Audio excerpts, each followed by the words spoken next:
સોમનાથથી નીકળેલી કિસાન આક્રોશ યાત્રા જે અમરેલી જિલ્લાના આંગણે પહોંચી, જ્યાં કોંગ્રેસના સાંસદ શક્તિસિંહ ગોહિલે ખેડૂતોની વેદનાઓ વ્યક્ત કરવા માટે ટ્રેક્ટર ચલાવીને તેમનું ઉષ્માળું સ્વાગત કર્યું। આ યાત્રા ખેડૂતોના મુદ્દાઓ જેમ કે એમએસપીની માંગ, ખેડૂત આત્મહત્યાઓ અને કૃષિ કાયદાઓ વિરુદ્ધના આક્રોશને રજૂ કરવા માટે ચલાવવામાં આવી છે। શક્તિસિંહ ગોહિલે કહ્યું કે ખેડૂતોની વેદના મારી વેદના છે।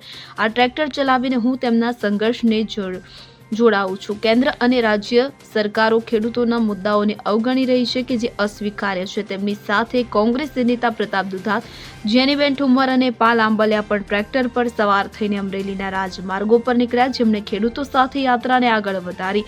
કુકાવાવ રોડથી શરૂ થયેલી આ યાત્રામાં 50થી વધુ ટ્રેક્ટરો સામેલ છે, જે રાજકમલ ચોક સુધી પહોંચશે। રસ્તા પર હજારો ખેડૂતો અને કોંગ્રેસ કાર્યકર્તાઓએ નારા લગાવીને યાત્રાનું સ્વાગત કર્યું। યાત્રા દરમિયાન ખેડૂતોએ પોતાની મુશ્કેલીઓ વર્ણવી, જેમાં વરસાદથી ફસલનું નુકસાન, બજારમાં ઓછા ભાવ અને દેવાની ચિંતાનો સમાવેશ થાય છે। આ યાત્રા ગુજરાતભરમાં ખેડૂત આંદોલનને નવી તાકાત આપશે કે જેમાં કોંગ્રેસ પાર્ટી ખેડૂતોના હક માટે લડત આપશે। શક્તિસિંહ ગોહિલે જણાવ્યું કે આ યાત્રા દિલ્હી સુધી પહોંચીને કેન્દ્રને જગાડશે અને આ ઘટનાએ અમરેલીમાં ખેડૂત વર્ગમાં ઉત્સાહ જગાવ્યો છે અને રાજકીય વાતાવરણને ગરમાવ્યું છે। Bureau report CN24 news. હવે જુઓ દેશ દુનિયાની તમામ ખબરો તમારી આંગળીના ટેરવે। ઉઠાવો મોબાઈલ અને Google Play Store પરથી ડાઉનલોડ કરો અમારી CN24 ન્યૂઝ મોબાઈલ એપ।